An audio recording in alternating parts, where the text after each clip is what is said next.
Bismillahirrahmanirrahim. Assalamualaikum warahmatullahi wabarakatuh.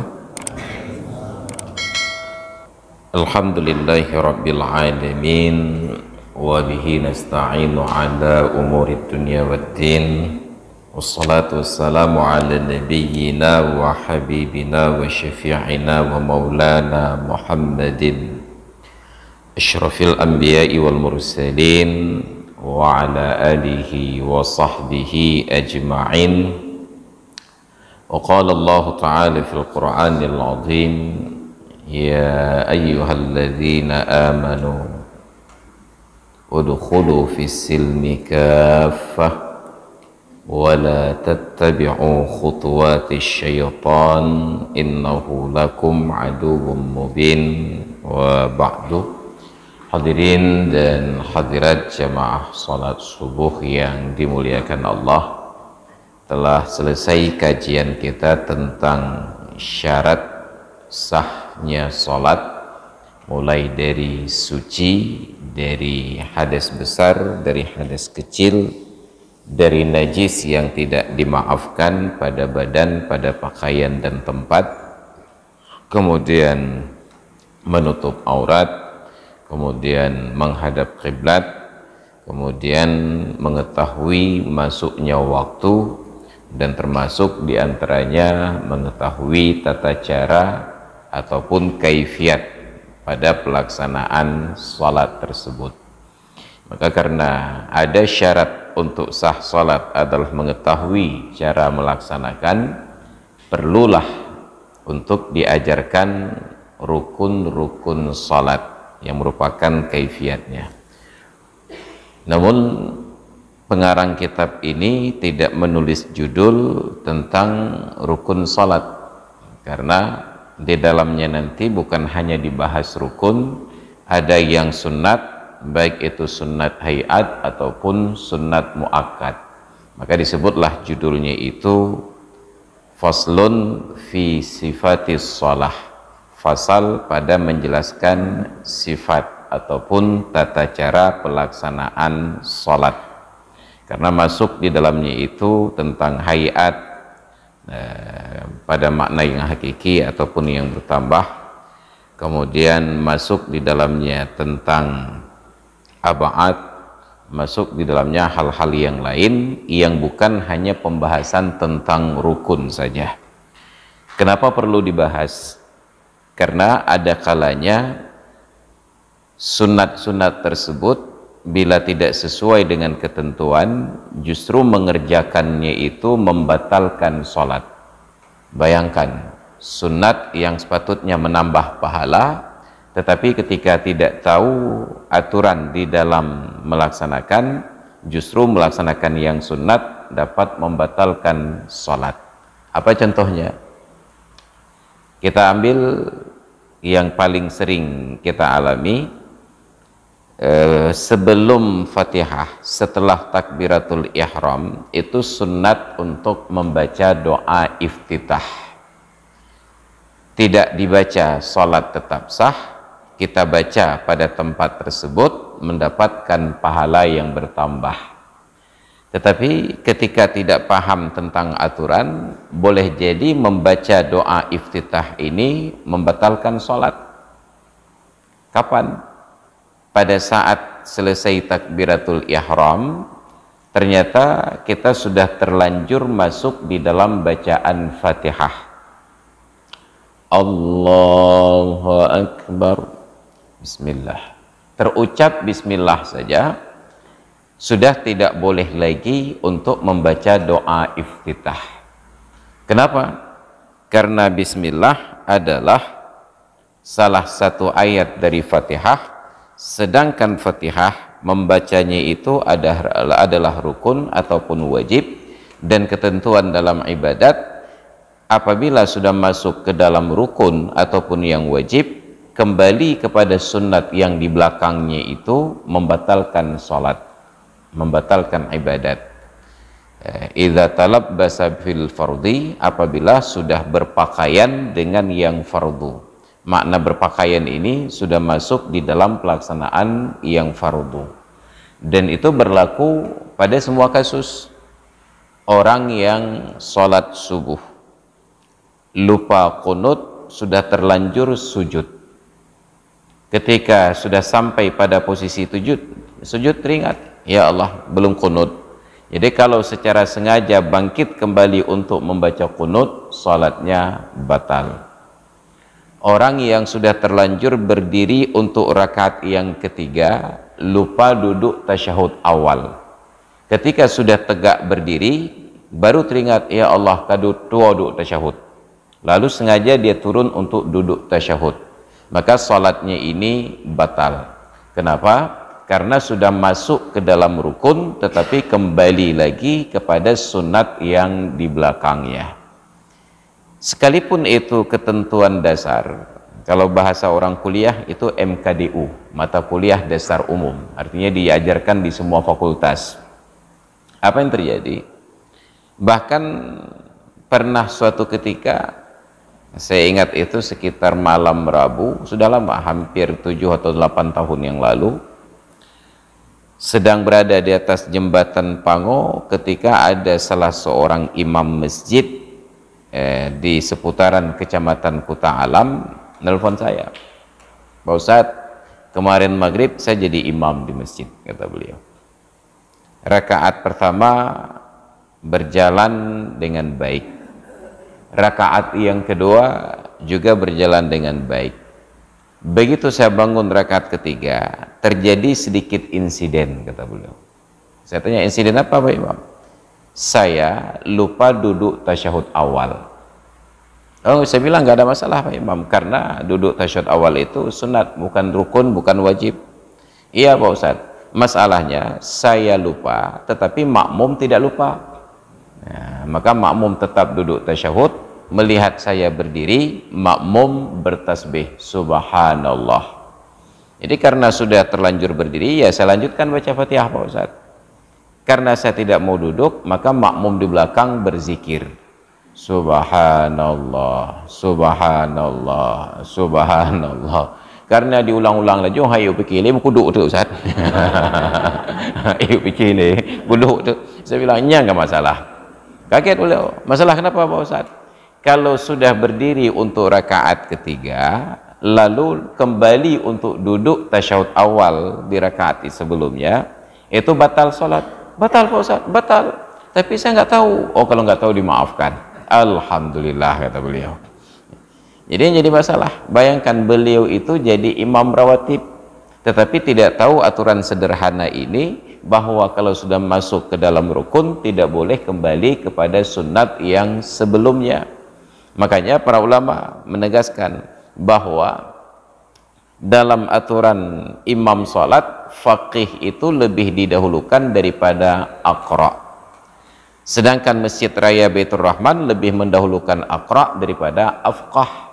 Maka boleh jadi bacaan imam-imam di Masjid Raya Baitur Rahman itu sangat merdu, tetapi kita tidak tahu apa yang terjadi pada rukun-rukun yang tidak terpantau. Oke lah, kalau pada salat maghrib, salat isya, salat subuh, kita tahu imam sudah masuk ke dalam Fatihah dan dilanjut. Tapi bagaimana pada salat duhur dan salat asar? Siapa tahu imamnya terlanjur ke dalam bacaan Fatihah, lalu kembali kepada bacaan sunat yang sebelumnya. Bagi kita makmum tidak ada masalah, karena kita tidak wajib memverifikasi imam. Kalau ada kewajiban tersebut, maka sungguh sebelum imam maju ke depan, kita harus tanya dulu, iran tengku imam kaklih nirahi, iran tengku imam nabi hentepu rukun sembahyang. Kita tidak diwajibkan demikian. Yang diarahkan ke kita adalah tahsinan lidhan, berbaik sangka bahwa siapapun yang sedang sholat berdiri pada posisi imam itu adalah orang yang sah kita ikuti sampai terbukti sebaliknya, kecuali orang-orang yang memang kita tahu tidak sah menjadi imam. Bukan tidak sah sholat, tetapi tidak sah menjadi imam. Apa contohnya? Ada orang yang tidak fasih bertutur dengan huruf R, asal bicara R yang keluar selalu ghin. Itu kemana lagi? Belok kiri Pak Ustadz. Belok kiri Pak. Nanti ada juga yang bicaranya begitu, tetapi bukan tidak fasih bertutur dengan huruf R, tapi sok-sok keren saja.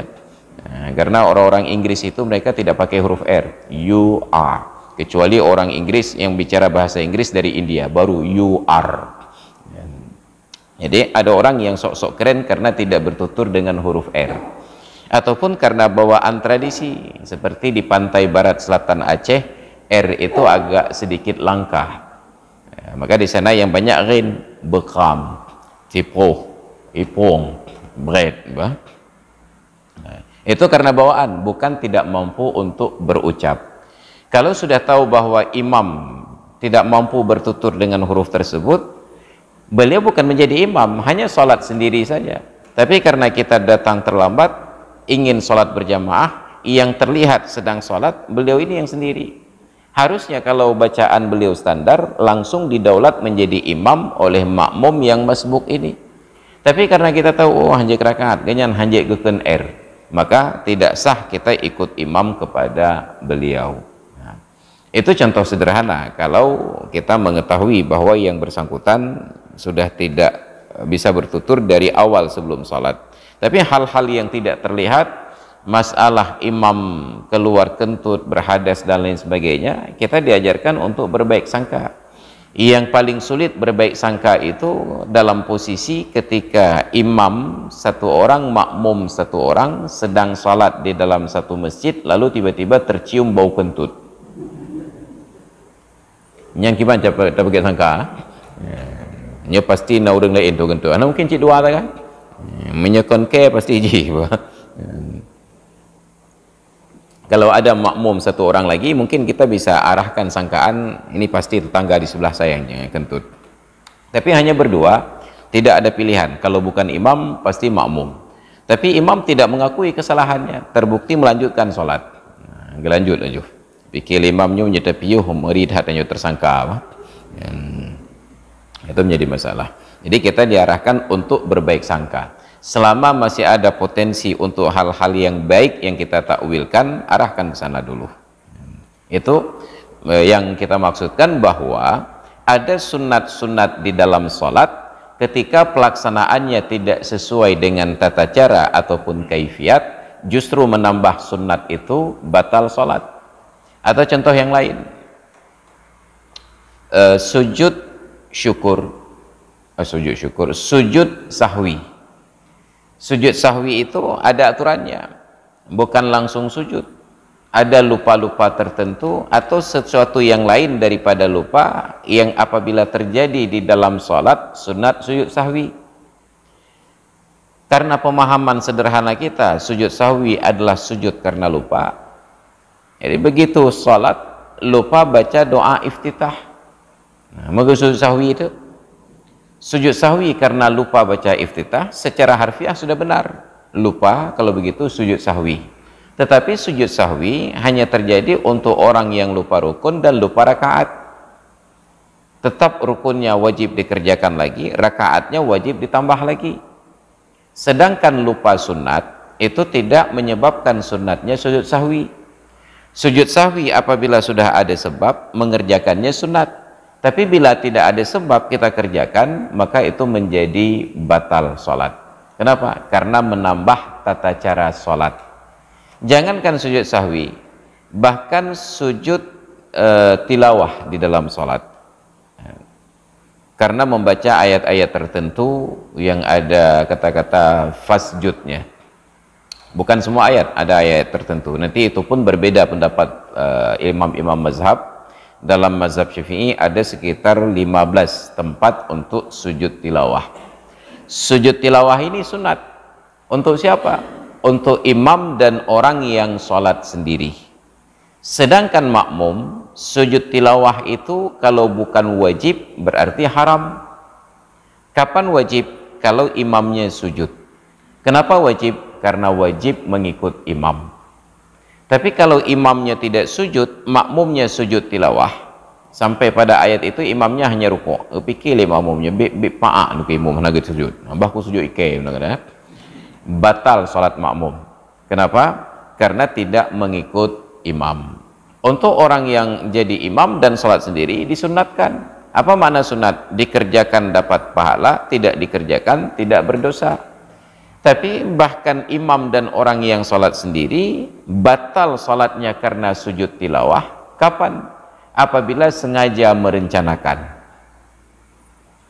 Misalnya setelah pengajian subuh ini terkait dengan sujud tilawah, nanti nggak mungkin sholat duhur karena sir, sampai sholat maghrib atau sholat isya, imamnya berinisiatif untuk mempraktekkan ilmu tersebut dengan mengamalkan hadis man amila bima alima yarzuquhullahu ilma ma lam ya'lam, barang siapa yang mengamalkan ilmu yang telah ia pelajari, Allah akan beri kepadanya ilmu yang belum ia pelajari. Maka sampai pada waktu salat maghrib, sebelum takbir, imam mengumumkan kepada jamaah, bapak-bapak dan ibu-ibu, nanti di rakaat pertama setelah Fatihah, saya akan membaca surat fulan yang pada ayat kesekian, nanti sampai pada selesainya akan ada bacaan sujud tilawah yang nanti saya akan takbir untuk sujud. Maka kalau saya sujud, bapak-bapak dan ibu-ibu jangan tasbih, langsung ikut sujud. Diajarkan dan direncanakan, dibacalah ayat tersebut. Kalau begini prosesnya, maka sholat imam itu batal. Kenapa? Karena dari awal sudah berencana untuk mengubah tata cara sholat dengan membaca ayat-ayat tertentu. Maka prinsip dasar sujud tilawah itu insidental, tidak direncanakan. Maka dalam riwayat, ketika dulu Rasulullah dengan para sahabat duduk kumpul-kumpul, Rasulullah lantunkan ayat Al-Quran, sampai pada posisi ayat tertentu Nabi sujud, dan orang-orang yang di sekitar beliau ikut sujud, sampai mereka ceritakan bahkan ada di antara kami yang tidak mendapatkan posisi untuk meletakkan kepalanya. Itu memberikan gambaran bahwa sujud tilawah dulu tidak melihat kemana arah kiblat, duduk melingkar membentuk halaqah. Ketika Nabi sujud, langsung mereka sujud. Mana ada pudu ulai, hanapa pudu. Itu menunjukkan makna yang kedua, bahwa tidak direncanakan, karena ketemu ayatnya langsung sujud. Jadi kalau direncanakan dari awal sudah batal sholat, kecuali kata para ulama pada sholat subuh hari Jumat dengan membaca surat sajadah, hamim sajadah, itu yang boleh direncanakan. Makanya ketika muncul inisiatif dari kawan-kawan untuk membumikan kembali sujud tilawah, ibadah yang sudah hilang ini, mereka jadikan momentum salat berjamaah pada subuh hari Jumat. Maka dibuatlah gerakan yang namanya Jumat Barokah. Jumat Barokah namanya. Waktu saya pertama kali diundang menyampaikan tausiah pada acara Jumat Barokah tersebut, kebetulan lokasinya di Masjid Al-Hashimiyah di Rukoh. Maka setelah puji dan salawat, langsung saya katakan, nyo Jumat Barokah, Jumat nyoke, saya katakan. Karena orang Aceh sudah ikut-ikutan pakai OO, barokah, uronyoke. Jadi akhirnya digantilah dari Jumat Barokah menjadi Jumat Berkah. Pubut barokah. Barokah yang pah ke uronyoke. Itu contoh. Ada sunat-sunat di dalam sholat yang ketika dikerjakan karena tidak sesuai dengan tata cara dan kaifiat, justru membatalkan sholat. Jadi kalau kata orang tua di Aceh, bak taharap pahala ubi pih, merumpok palih ubi pah. Mengharapkan pahala sedikit, tiba-tiba timbul dosa yang lebih besar. Maka masuklah dalam bahasanya. Bismillahirrahmanirrahim. Faslun fi sifatis salati. Ini fasal pada menjelaskan sifat-sifat salat. Sifat itu dari bahasa Arab, diadopsi ke dalam bahasa Indonesia, tetap artinya sifat. Sifat di dalam bahasa Arab luas sekali maknanya. Dasar sifat itu adalah al-qaim bizzat, sesuatu yang melekat pada sebuah zat. Duduk kata kerja sekaligus juga menjadi sifat. Ketika kita datang ke sebuah lokasi bertanya, saya mau ketemu Bapak Pulan, yang mana orangnya? Oh, yang sedang duduk. Maka yang sedang duduk itu menjadi sebuah sifat. Itu sesuatu yang lain daripada zat. Maka ketika dijelaskan dalam bab ilmu tauhid, zat dan sifat melekat tetapi bukan sesuatu yang sama. Zat ghairu sifat dan sifat ghairu zat. Itu dalam kajian tauhid. Nah. Ai furuduha arba'ata asyara. Artinya rukun salat itu, fardu salat itu ada 14. Di dalam kajian salat, rukun juga disebut dengan fardu. Karena kalau sudah rukun, sudah pasti fardu. Tetapi nanti di dalam ibadah haji, rukun dengan fardu itu menjadi dua perkara yang berbeda. Dalam praktek haji dan umrah itu, kalau haji rukunnya ada 5. Ihram, wukuf, tawaf, sa'i, tahallul. 5, itu rukun. Tapi wajibnya juga ada 5. Ihram di miqat, berada di Arafah pada waktu siang dan sebahagian waktu malam, mabit di Muzdalifah, mabit di Mina, melontar jumrah. Wajib. Yang ada perbedaan secara khusus antara wajib dan fardu ataupun rukun itu hanya di dalam mazhab Imam Hanafi. Sedangkan pada jumhur ulama, yang wajib itulah rukun, yang rukun itulah wajib. Kecuali di dalam bab haji dan umrah. Ada perbedaan antara wajib dengan rukun. Yang rukun wajib dikerjakan dengan badan sendiri, tidak boleh diganti oleh orang lain. Sedangkan wajib boleh diganti oleh orang lain. Maka orang-orang yang tidak mampu melontar jamarah dalam perjalanan ibadah haji, boleh diganti melontar itu oleh orang lain. Orang-orang yang tidak mampu mabit di Mina dan Muzdalifah pada pelaksanaan ibadah haji, boleh tidak mabit sama sekali dan hajinya tetap sah. Itu rukun, itu wajib. Sedangkan rukun ihram, wukuf, tawaf, sa'i, tahallul itu wajib dikerjakan. Yang jadi masalah adalah orang-orang yang belum selesai mengerjakan rukun tapi sudah pulang kampung. Untuk haji kecil kemungkinan terjadi, tetapi pada ibadah umrah besar kemungkinan akan terjadi. Apa kasusnya?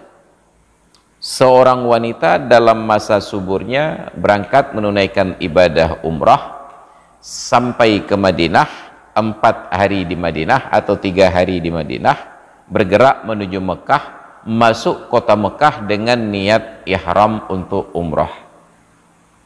Baru saja meniatkan ihram untuk umrah, dalam perjalanan tiba-tiba mengalami menstruasi. Orang perempuan yang menstruasi tidak bisa melanjutkan tawaf karena syarat tawaf adalah suci. Dan dia harus menanti sampai suci dulu baru boleh tawaf dilanjutkan dengan sa'i dan tahallul. Sedangkan siklus menstruasinya 7 hari dan masa berada di Mekah hanya 5 hari. Belum suci sudah tiba waktu pulang. Enggak mau pulang, hotel sudah habis masa bookingnya, pesawat sudah tiba waktu untuk berangkatnya dan tidak bisa diuangkan. Kata petugas travel, kalau ibu mau lanjut 2 hari lagi, terpaksa tambah biaya untuk kamar hotel 2 hari lagi. Berapa Pak? Yang Kiryat saja 700 paling murah. Itu di Banda Aceh. Ini kalau di Mekah Madinah, satu kamar hotel untuk berdua itu tidak kurang dari 1.500.000 sampai 2 juta. Satu kamar. Kenapa bisa murah? Karena selama ini satu kamar berempat ataupun sampai 8 orang. Kau toroyong lagi pesantren Jokeung. Harusnya standar hotel itu satu kamar berdua. Ini tiba-tiba ke hotel bintang 7 satu kamar ber-8. Kenapa? Karena orang yang haji dan umrah bukan mau menikmati kamar hotel. Mereka mau beribadah. Kamar hotel hanya untuk simpan alat perkakas saja. Jadi tambah sendiri. Tiket beli lagi. Nah, maka akhirnya daripada berpikir, "Hana pacok peng le deku, om yuna kakewo." Niat ihram sudah ada, tetapi belum dilanjutkan dengan tawaf, sa'i dan tahallul, pulang kampung, kagewampung. Apa yang terjadi? Selama belum menyelesaikan tahallul, maka tetap di dalam aturan tidak boleh melakukan pelanggaran ihram. Tidak boleh pakai wangi-wangian, tidak boleh potong rambut, tidak boleh potong kuku, tidak boleh berhubungan suami istri dan lain sebagainya. Suami sudah selesai, istri belum. Selama pulang kampung, kata istri ini enggak boleh bersentuhan dulu. Kenapa? Belum tahallul. Apa janji bersentuhan? Nyo payah berangkat umrah lo bila ya. Masih lama kau lo nyan. Enggak kena kawin lain lah tak tu. Maka enggak kacau ya. Makanya ketika berangkat umrah itu ditimbang-timbang dan diukur-ukur, bukan sekedar latah ikut-ikutan. Beda dengan haji, karena pada waktu haji durasi berada di Mekah Madinah sangat lama. Kalaupun nanti ketika sudah ihram untuk umrah umpamanya, tiba-tiba sudah menstruasi dan jemaah rombongannya akan pulang pada kloter tersebut, masih ada proses mutasi kloter dengan kloter yang terakhir, karena yang memberangkatkan adalah pemerintah, sedangkan umrah berangkatnya swasta sendiri-sendiri. Maka baik kahyu ibadahnya diperhitungkan semuanya. Ini perbedaan antara fardu dengan rukun. Nah, jumlah rukunnya itu, fardunya itu ada 14. Nah, ini yang jadi masalah pula. Kita dari kecil sudah didoktrin bahwa rukun salat 13 perkara. Saking melekatnya rukun salat 13 perkara, sehingga tidak lagi dinamakan rukun salat, langsung disebut rukun 13. Ketika ditanya oleh orang tua, berapa jumlah rukun 13? Rukun 13 padumboh nyabi mangayur dengan. Kenapa? Karena sudah disebut rukun 13. Padumboh rukun leblah wah. Nyo padumboh rukun leblah. Nyabi paau dengan. Karena jawaban tenan menteng kepikir yang lain lah. Sampai kita dapatkan kajian yang baru, barulah kita dapatkan ternyata rukun 13 tidak selalu 13. Ada rukun 13 itu yang 14. Ada rukun 13 itu 17. Ada rukun 13 itu 18. Kenapa bisa berbeda 13 menjadi 14, 17 dan 18? Karena rukun 13 yang kita maksud bukan tentang jumlah rukun 13, tetapi itu sudah merupakan nama bagi rukun salat. Sudah menjadi nama bagi rukun salat. Sama seperti pria itu kan laki-laki. Tapi ternyata di India pria itu perempuan. Kenapa? Karena ada perempuan di India namanya pria. Maka demikian. Pria jenis kelaminnya apa? Apa tanya oleh jenis kelamin apa? Cika pria apa? Enggak, itu namanya pria. Jenis kelaminnya apa? Jadi itu contoh. Maka rukun 13 dalam perkembangan sebutan dan adat itu berubah menjadi kata ganti dari nama rukun salat. Jadi kalau nanti ditanyakan rukun 13, kita sudah bertambah ilmu. Ternyata rukun 13 bukan hanya 13. Ada rukun 13 yang 14. Dalam kitab ini disebut 14. Nah, apa yang bertambah? Dulu kita menghitung rukun salat itu 13 karena tidak menyebutkan tumakninah. Niat, berdiri, takbir, Fatihah, rukuk, i'tidal, sujud, duduk antara dua sujud, duduk tasyahud akhir, baca tasyahud, baca salawat, salam, tertib, menjadi 13. Tapi tidak disinggung tentang tumakninah. Kenapa? Karena ulama yang menghitung rukun salat 13, mereka tidak anggap tumakninah itu sebagai rukun yang terpisah, tetapi tumakninah mereka jadikan sebagai syarat untuk rukun-rukun tertentu. Rukuk ada tumakninah menjadi syaratnya, i'tidal tumakninah jadi syaratnya, sujud tumakninah menjadi syaratnya, duduk antara dua sujud tumakninah menjadi syaratnya. Maka dihitung menjadi 13. Di kitab ini hitungannya 14. Kenapa? Karena semua tumakninah itu disebut sekali. Seperti sujud. Sujud berulang-ulang. Kalau 4 rakaat 8 kali sujud, tapi sujud ternyata disebutkan sekali. Rukuk, kalau ada 4 rakaat 4 kali rukuk, tapi ternyata rukuk disebut sekali. Maka ketika tumakninah berulang-ulang, tumakninah hanya disebut sekali. Niat, berdiri, takbir, Fatihah, rukuk, i'tidal, sujud, duduk antara dua sujud, tumakninah, duduk tasyahud akhir, baca tasyahud akhir, baca salawat, salam, tertib. Jadi 14. Nanti ada pula yang menghitung rukun salat itu 17. Kenapa? Karena masing-masing tumakninah di tempatnya disebutkan terpisah. niat, berdiri, takbir, Fatihah, rukuk, tumakninah, i'tidal, tumakninah, sujud, tumakninah, duduk antara dua sujud, tumakninah, duduk tasyahud akhir, baca tasyahud akhir, baca salawat, salam, tertib, menjadi 17. Nanti oleh Imam Al-Ghazali di dalam kitab beliau Ihya Ulumuddin menambahkan satu rukun lagi, yaitu khusyuk. Jadilah 18. Maka setelah pertemuan hari ini, kalau ada yang bertanya rukun salat ada berapa, tanyakan kembali, maunya berapa? Ya. Pada mbah rukun sembahyang niku, pada mahawana. Hai pekan menan jawab, ya pada mahawana. Hai pekan je menan, sebab na pada mbah model. Na yang 15, 14, 17, 18, ada pada mahawana. Ya. Itu ketika kita sudah berilmu. Makanya orang yang berilmu itu lebih fleksibel dan lebih kreatif.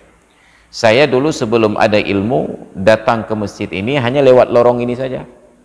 Hanya menyuka macet nan temenak lah dia. Ke ya pedang hodah ni kalian depan. Tapi sejak saya berilmu saya bisa putar lewat sana. Pedang untuk ikutnya. Kenapa? Karena ada ilmu. Itu kan betapa luasnya praktek ibadat ketika kita berilmu. Oke, itu yang selalu kita katakan. Orang yang tidak berilmu ketika sholat, mereka disiplin di awal waktu. Disiplin di awal waktu. Kenapa? Bukan karena disiplin, tapi karena tidak tahu bahwa waktu sholat itu lapang.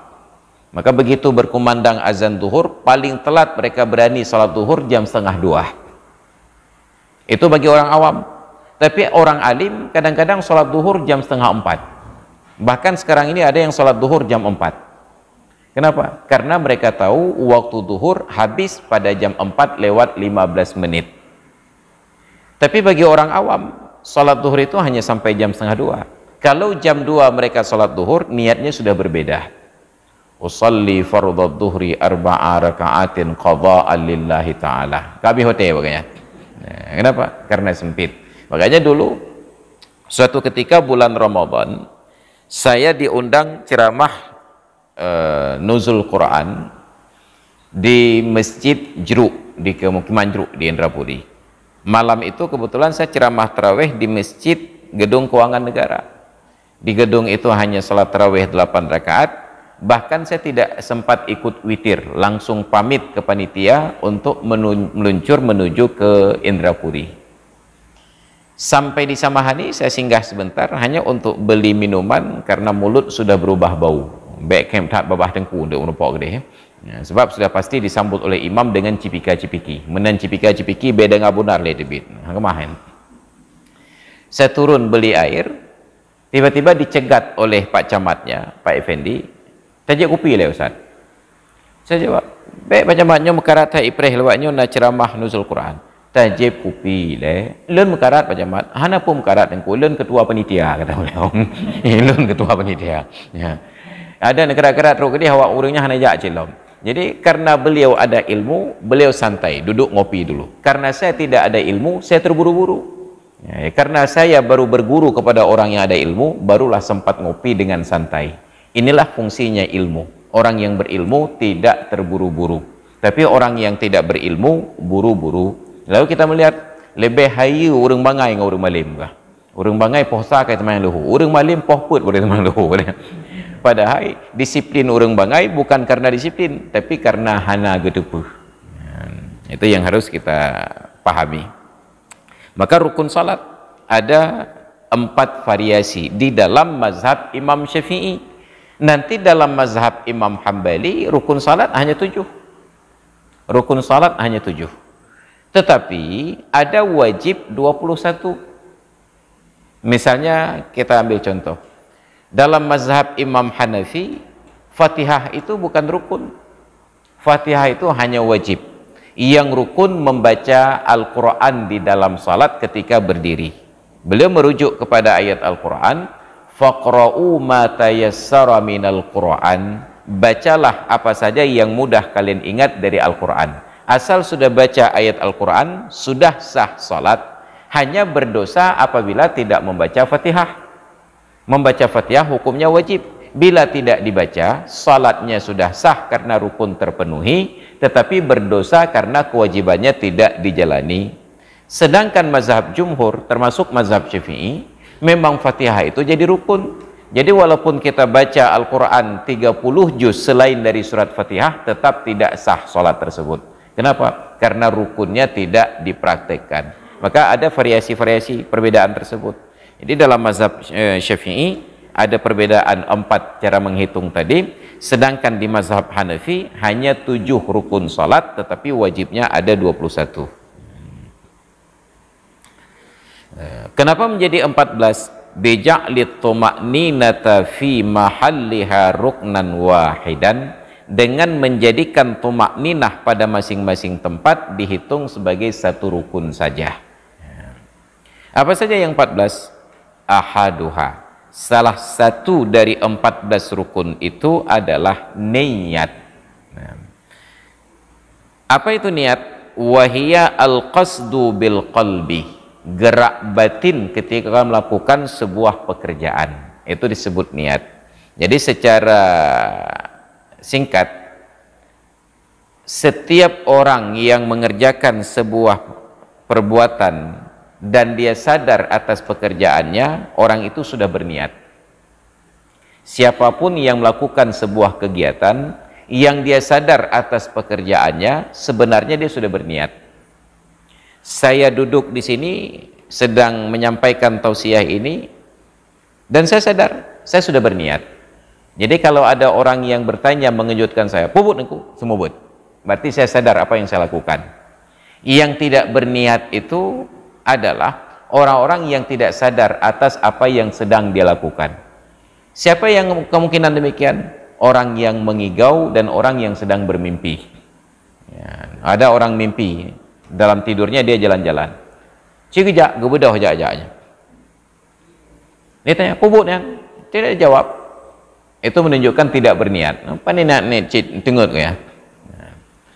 Maka dalam kasus orang yang puasa, sebenarnya asal sudah makan sahur dan tahu apa yang dia lakukan, itu sudah ada niat. Hanya saja para ulama menyatakan tidak cukup syarat niat demikian. Yang tidak ada niat itu orang yang duduk di meja makan sahur, saat kita tanya, "Puput," dia makan terus. Itu menunjukkan tidak ada niat, tidak sadar atas apa yang dia lakukan. Habis makan udah cuci tangan, kita tanya, "Kali apa jemput tahu?" Gohlom. Kenapa? Karena ternyata yang dia lakukan tadi tidak sadar sepenuhnya. Itu yang tidak berniat. Nah, dasar kewajiban niat ini menjadi rukun karena hadis Nabi riwayat dari Sayyidina Umar bin Khattab radhiyallahu anhu, "Innamal a'malu binniyat." Hanya saja setiap amalan diberikan pahala dinilai berdasarkan niat. Maka para ulama menjadikan hadis itu sebagai dalil bahwa niat menjadi rukun pada setiap ibadat. Hampir semua ibadat mensyaratkan niat sebagai rukunnya. Hampir semua, tapi tidak semua ibadat perlu niat. Mana contoh ibadat yang tidak perlu niat? Azan. Azan tidak perlu niat. Tanpa niat pun azan sah. Jadi jangan sampai besok subuh setelah selesai azan diulang lagi. Kapalo 2 menit malah. Apa ulang dong? Tidak disyaratkan niat pada azan. Tilawah, baca Al-Quran, tidak disyaratkan niat. Berzikir tidak disyaratkan niat. Ada orang yang sambil duduk menanti tiba-tiba terdengar lantunan-lantunan zikir, terucap, tergerak mulutnya untuk berucap, dapat pahala walaupun tidak ada niat. Bahkan ketika beda niat tetap dapat pahala. Seorang guru di sekolah mengajarkan murid-murid, "Nak, kalian bisa bertahlil?" Ditanya oleh murid-murid, "Tahlil itu apa Pak Guru?" Tahlil itu artinya adalah ucapan la ilaha illallah. Guru ini tidak sedang niat berzikir, niatnya itu untuk mengajarkan murid-murid apa itu tahlil. Tapi bahkan niat mengajar pun tetap dapat pahala sebagai zikir. Jadi dasarnya adalah setiap amalan dinilai berdasarkan niat. Fayajibu fiha, maka wajiblah pada niat tersebut qasdu fi'liha, qasad, gerak batin untuk melakukan sebuah pekerjaan. Dalam hal ini pekerjaan salat. litatamayyaza an baqiyatil af'al, agar berbeda praktek salat itu dengan niatnya dari praktek-praktek yang lain. Maka rata-rata setiap niat diawali dengan penjelasan jenis ibadat. Orang yang puasa, nawaitus sauma, aku niat puasa. Orang yang i'tikaf, nawaitul i'tikafah, aku niat i'tikaf. Orang yang haji, nawaitul hajjah. Orang yang umrah, nawaitul umratah. Orang yang mandi, nawaitul ghuslah. Orang yang wudu, nawaitul wudu'ah. Seharusnya ketika sampai pada salat, nawaitus salatah. Tapi ternyata untuk salat para ulama membalik, harus usalli, tidak boleh nawaitus salatah. Bahkan tidak ada nawaitu, harusnya ada nawaitu usalli fardhas subahi, aku niat mengerjakan salat fardu subuh. Jadi ada penjelasan tentang yang pertama qasad. Yang kedua ada yang namanya at-ta'arrudu lil fardhiyyati awin nafliyati. Ta'arrud untuk menyatakan derajat ibadat itu fardu atau sunnat. Kita sholat subuh tadi, niat itu harus memenuhi bahagian yang pertama, qasad, usalli, aku mengerjakan sholat. Pertanyaannya, salat yang Anda kerjakan itu fardu atau sunat? Salat fardu. Kalau begitu nyatakan usalli fardah. Yang sunat, usalli sunnatah. Yang fardu pun ternyata ada 5, duhur, asar, maghrib, isya, subuh. Fardu yang tahu, fardu subuh. Kalau begitu niatnya usalli fardhas subahi, aku niat salat fardu subuh. Aku niat salat fardu duhur. Aku niat salat fardu asar. Aku niat salat fardu maghrib. Kalau fardu. Kalau sunat juga demikian, usalli sunnata. Ini sunat apa? Sunat fajar. Usalli sunnatal fajri. Maka ada qasad, ada ta'arat, ada ta'yin. Tapi hakikat niat itu bukan pada ucapan. Ucapan itu bukan niat, itu lafal niat. Makanya kawan-kawan sebelah membid'ahkan ucapan usalli fardhas subahi. Kata mereka nggak boleh ada usalli. Padahal para ulama juga tidak menyuruh katakan usalli. Lalu kenapa ada usalli fardhas subahi? Itu dalam rangka pengajaran. Karena tidak mungkin pengajaran niat itu dari hati ke hati, maka dibahasakan dengan lisan yang terdapat di dalam hati. Maka niat salat subuh itu usalli fardhas subahi didengar oleh orang-orang Wahabi ini, nyan usallinya bid'ah ni gua. Bo kaje cina prunoleran wah. Maka duduklah orang-orang Wahabi itu duduk mengajarkan niat salat subuh itu begini Ibu. Nah, begitu. Kiban Pak Ustaz? Lagi nyok? Lagi nyan. Maka mumang nih. Kenapa? Tidak mungkin mengajarkan isi hati kecuali kita mempunyai ilmu telepati. Nah, baru kita transfer isi hati tersebut. Makanya para ulama mengatakan innamal kalamu la fil fuadi wa innama ju'ilal lisanu alaihi dalila. Yang sebenarnya ucapan itu ada di dalam hati. Allah jadikan lisan untuk menunjukkan isinya. Maka kalau ada orang berbicara, ternyata pembicaraannya menyakiti, menyinggung perasaan, sebagai wujud permohonan maaf, dia katakan, aduh minta maaf Pak Ustaz, tadi saya ngomongnya nggak sampai ke hati. Patut dicurigai bahwa dia belum sadar, masih bermimpi. Karena orang yang sadar berbicara pasti dimulai dari hati, terucap pada lidah. Jadi tidak ada ucapan yang tidak sampai ke hati, kecuali orang yang berbicara sedang tidak sadar, terkejut, latah, dan lain sebagainya. Itu dasar niat. Maka kalau bertemu orang-orang yang katakan usalli pulan yang bid'ah hanagiyul nabi, nah, maka tanyakan kepada mereka, lalu bagaimana Anda mengajarkan niat kepada orang lain? Nyamumang. Ya. Jadi dasar pada niat salat hanya 3 perkara itu, usalli fardhas subahi. Tidak ada penjelasan tentang rakaat. Rakaataini, salasa rakaatin, arba'a rakaatin. Tidak ada kewajiban menjelaskan tentang mustaqbilal qiblati. Tidak ada kewajiban untuk lillahi ta'ala. Yang ada usalli fardhas subhi, usalli fardhad duhri, usalli fardhal asri, usalli fardhal maghribi, usalli fardhal isya'i. Kecuali apabila salat kita berjamaah, maka makmum wajib menambah niat ikut imam. Usalli fardhas subhi makmuman, ataupun usalli fardhas subhi jama'atan.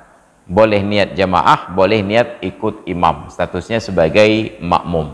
Makmum wajib meniatkan demikian, tapi imam tidak wajib meniatkan dirinya sebagai imam. Kecuali pada salat Jumat, imam wajib meniatkan diri sebagai imam. Karena bila tidak meniatkan diri sebagai imam, berarti tidak mendapatkan pahala jamaah. Sebab pahala berdasarkan niat. Tidak diniatkan, tidak dapat pahala. Makmum wajib meniatkan, imam tidak wajib, kecuali pada salat Jumat. Jadi tidak boleh orang ikut imam tetapi tidak berniat ikut imam. Kalau dilakukan dan gerakannya disesuaikan dengan gerakan imam, batal salat. Ada orang datang ke masjid ini mau salat subuh, ikhlas karena Allah. Tapi begitu sudah berdiri di dalam saf, baru dia tahu ternyata tipulan lagu imam. Ternyata ada dendam pribadi. Kayak menyoji imam bertema aku hang bayang. Sakit hati kan imam. Tapi sudah terlanjur berada di dalam saf, kena terbit pihak banget le. Maka akhirnya dia kerjakanlah salat subuh, gerakannya disesuaikan dengan gerakan jamaah, tetapi tidak ada niat ikut imam, batal salat. Itu sama seperti orang naik menumpang mobil bus orang lain tapi nggak mau bayar tiket. Ini aku motornya tapi anak aku tim ikut tupinya. Bahkan nak pakai je mohon maaf. Kiban bet ikut tupi, tupi yang bawa motor. Ini contoh sederhana. Maka niat mengikut imam wajib. Bahwa dalam proses niat ikut imam itu terjadi gerakan salat imam yang membatalkan menurut makmum yang sendiri ini, maka makmum ini wajib farak. Apa itu farak? Niat keluar dari jamaah. Keluar dari mengikut imam, bukan keluar dari jamaah, keluar dari mengikut imam. Kalau sudah tidak lagi meniatkan ikut imam, maka makmum ini harus kembali kepada aturan sholatnya sendiri. Kalau sudah tiba waktunya rukuk, dia rukuk walaupun imamnya belum rukuk. Tidak boleh menyesuaikan, oh magalang rukuk dengan imam, tambah sebuah ayat tu, tambah sebuah ayat tu. Menambah-nambah ayat untuk menyesuaikan gerakan agar bisa rukuk bersamaan dengan imam, itu membatalkan sholat. Maka ada aturan dan adab-adabnya. Kemudian yang kedua, baru bertambah lagi apabila salat itu berubah dari salat yang standar ke salat yang di luar standar. Apa di luar standar? Ada salat qasar. Salat yang 4 rakaat, duhur, asar dan isya dikerjakan 2 rakaat dengan sebab perjalanan musafir. Maka untuk yang qasar disyaratkan niat di dalam takbir. Usalli fardhal isya'i qasran, usalli fardhad duhri qasran, usalli fardhal asri qasran. Aku niat salat fardu isya qasar, aku niat salat fardu duhur qasar, aku niat salat fardu asar qasar. Itu dasar wajibnya. Ternyata salat qasar ini berjamaah, maka menjadi bertambah 2 tadi. Usalli fardhad duhri qasran makmuman. Aku niat salat fardu duhur qasar dan ikut imam. Itu ketentuannya. Itu batas yang wajib. Sedangkan yang kita praktek selama ini batas maksimal sesuai dengan yang kita dapatkan dari pengajaran guru-guru kita dulu. Kecil-kecil saya dulu belajar fikih itu dari kitab Furukunan Melayu. Niatnya itu memang sudah baku panjang demikian rupa. Salat duhur itu usalli fardhad duhri 4 raka'atin mustaqbilal qiblati adaan ma'muman lillahi ta'ala. Kalau kita naik pesawat udah sampai ke Janto, saking panjangnya. Kita sudah terbiasa dengan format yang demikian. Walaupun itu sebenarnya lebih sulit, tetapi kenyataannya menjadi lebih mudah. Kenapa? Karena kalazat lazim. Kakayim jid kebiasa. Walaupun ada lain yang lebih mudah, tapi ini terasa lebih mudah. Itu sama seperti kita yang sudah terbiasa sarapan pagi makan nasi. Sebenarnya ada yang lain yang lebih bergizi, lebih baik lagi. Cuma karena kamu anggap menyokon bukon, pulang peng katanya. Nah, ini persoalan lazat lazim. Maka mengubah kebiasaan itu berat sekali. Itu sama seperti beratnya meyakinkan orang Aceh bahwa puding ketika kita makan telur itu seharusnya yang kita makan yang putihnya bukan yang kuningnya. Ya, tapi ternyata semua orang Aceh termasuk dokter yang dicari kuning telur. Matruk ba dokter payah ada pubut adanya lom. Padahal dari kecil kita sudah diajarkan oleh guru-guru di sekolah bahwa protein itu adalah zat putih telur, bukan zat kuning telur. Ya, tapi di warung-warung kopi tempat saya biasa singgah, jam 10 pagi itu putih telur itu sudah 1 gelas panjang itu isinya. Saya lihat kawannya kawaknya kuning pakai pejip, nyandum paak orang Aceh. Ya. Ma pajan sehat. Ipa jauh bermanok ti urau tapi makin penyakit. Kenapa? Karena yang dikonsumsi penyakitnya, yang kuningnya, bukan yang putihnya. Nah, maka ada adik saya yang binaragawan itu, adik Rai. Dia itu hanya minum yang putihnya saja, yang kuningnya itu penyakit. Bayangkan itu kegagalan dari sistem kesehatan kita, dokter, para medis, ahli gizi untuk menjelaskan kepada masyarakat bahwa telur yang dikonsumsi yang paling baik itu putihnya, bukan kuningnya. Itu belum lagi susu kaleng kental manis melimong karena susu. Sampai sekarang masih tertipu. Piyuh bagi kedai kopi, penijip tengku kopi susu kental manis patut melimong karena susu. Ya. Ini kebodohan. Maka taduk tinggal pai nusu mata pai pebut lewat cekeung bidangnya dah malih adanya. Ini contoh. Maka ini bukan persoalan tentang benar salah. Bukan persoalan tentang panjang pendek. Ini persoalan tentang kebiasaan. Maka walaupun panjang karena sudah terbiasa terasa mudah. Jadi tidak ada masalah dengan niat selama ini. Bahwa itu panjang tidak masalah. Usalli fardhu subhi raka'ataini mustaqbilal qiblati adaan ma'muman lillahi ta'ala. Silahkan. Lalu untuk apa juga diajarkan yang singkat ini? Agar kita tahu bahwa yang singkat itu sudah terpenuhi semua unsur-unsurnya. Tapi saya sudah terbiasa yang panjang Pak Ustaz. Silahkan, tidak ada masalah. Tapi jangan sampai nanti mendengar ada orang niatnya singkat saja, misalnya jadi KUA nanti. Datanglah pasangan pengantin akan menikah. Ditanya oleh KUA, jet niat semayang, jet, cipraktek niat semayang. Kalau kita sudah paham bahwa niat itu di dalam hati, kita nggak perlu menjawab apa-apa. Niat semayang, tinggal duduk saja. Kali suka, hana terdengar oleh kau, kita bisa gugat KUA-nya. Pajan pun niat jadi dengar. Oh nyo, la fainit ci. Baru truk bakau aja tak berdip nyo. Kenapa? Karena kita punya ilmu. Karena niat tidak punya lafat. Lafat itu hanya untuk pengajaran niat. Maka dulu KUA yang menikahkan saya sampai tergagap-gagap payah PJPI 7 gau. Kenapa? Karena beliau bertindak sebagai wali menggantikan ayah mertua saya. Beliau ijab kabul, beliau pegang tangan saya nikahkan kepadamu Syarifah Aida binti Sayyid Umar yang telah diwakilkan kepada saya dengan mas kawin sekian mayam emas dibayar tunai. Ada jumlah bukan sekian, hanya buka-buka rahasia. Ya. Saya jawab, saya terima nikahnya Syarifah Aida binti Sayyid Umar. Dipeganglah ke tangan saya nggak lepas-lepas. Saksi pernikahan itu abu-abu, nggak jelas. Ada Abu Madinah, ada Abu Mawardi Wali, Abu Ruslan Wali, ada Abu Nasir Wali kan. Abu-abu mudah-mudahan aja lah kan. Jadi dipegang tangan saya. Karena saya tidak melanjutkan sampai ke tunai dan kreditnya, ditanya untuk gimana Bu, kasah ya? Dijawab oleh almarhum Abu Nasir Wali, hai sah tu betul ji kasah. Mada aja ulang lom betruk batunai. Diulanglah, begitu diulang betua tu kau. Tua sampai PJPI bakau leher gua PJPI ini ke bukan kau dan jika sah dia ulang-ulang lah minta penyakit nah hariman wujud tadi duit kau inilah intinya ketika kita punya wawasan punya ilmu kita bisa praktis dalam hidup dan mengamalkan ibadah. Jadi hadirin dan hadirat sekalian yang dirahmati Allah, sudah jam 6:59 dan waktu subuh hari ini berakhir pada jam 6:56. Ini udah lewat waktu subuh. Kita padakan kajian sampai di sini, kita tambah waktu sedikit barangkali bila ada pertanyaan sedikit karena nggak bisa lama-lama sebab masih ada eselon 1 yang harus diantarkan ke sekolah. Ya, silakan.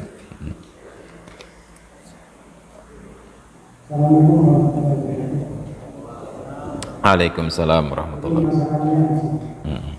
Kadang-kadang orang pulang-pulang itu sudah nafaskan secara keras. Iya. Nanti dalam lanjutan kajian akan kita dapati pernyataan kata Imam An-Nawawi, wa yusannu talaffudhu biha liyusa'idal lisanu al-qalba. Niat yang di dalam hati itu disunatkan untuk dilafalkan agar lidah dapat menolong hati. Artinya begini, orang yang tidak melafalkan niat lebih dahulu, boleh jadi sholat subuh ini terniat sholat isya, terniat sholat isya, salah niat. Tapi kalau sudah lebih dahulu dilafalkan dengan lidah, maka kecil kemungkinan akan salah niat, paling-paling salah lafaz nantinya. Maka pada lafaz itu lebih dahulu, itu dasar disunatkan. Hanya saja kita salah mengartikan talafut, yusannut talafut. Talafut itu artinya menggerakkan mulut untuk bertutur dengan huruf-hurufnya, bukan bersuara keras. Karena bersuara keras itu disebut dengan jihar, maka seharusnya wa yusannu al-jahru biha. Tapi tidak disebutkan demikian. Bahkan tidak pula sir, wa yusannu as-sirru biha. Tidak demikian. Tapi wa yusannu at-talaffudhu biha, maka sekedar menggerakkan organ mulut bertutur. Hanya begitu saja. Tapi kenyataannya pada praktek bukan sekedar jihar, malah pakai mikrofon. Usolli fardhas subahi. Dinesu ke temayang ucap keung terdengar ni. Ya, itu yang jadi masalah. Dulu ketika saya pertama kuliah di Al-Azhar, salat berjamaah di masjid di belakang imam. Terbiasa dengan melafalkan usalli dengan suara yang terdengar. Usalli fardhal dhuhri, usalli fardhal asri, usalli fardhal maghribi. Tiba-tiba imam itu besoknya ketika sudah qamat balik arah ke belakang, biasanya hanya satu kata, sawu sufufakum, luruskan saf.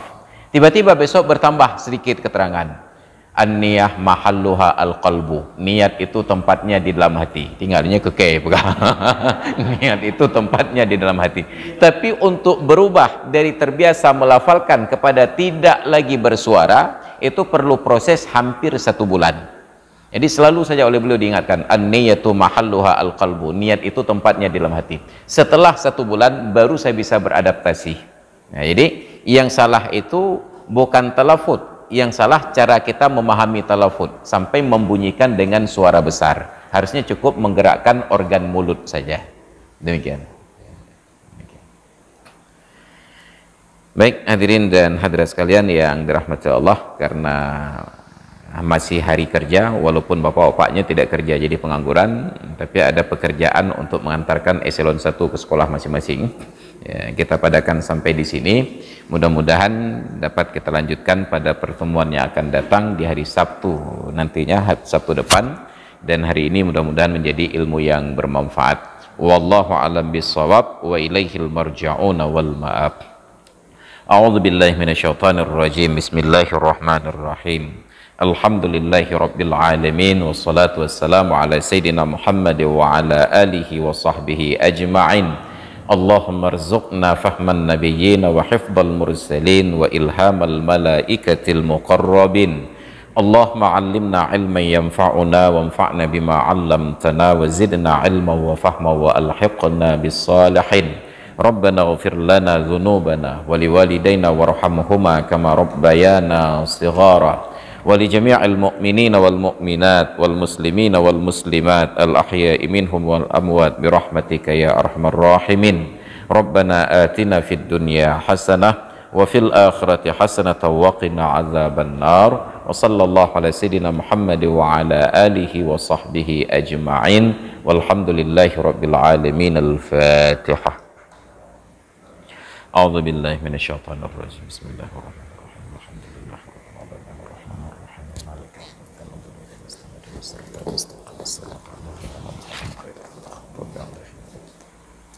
صلى الله على سيدنا محمد sallallahu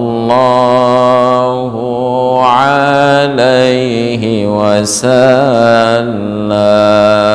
sallallahu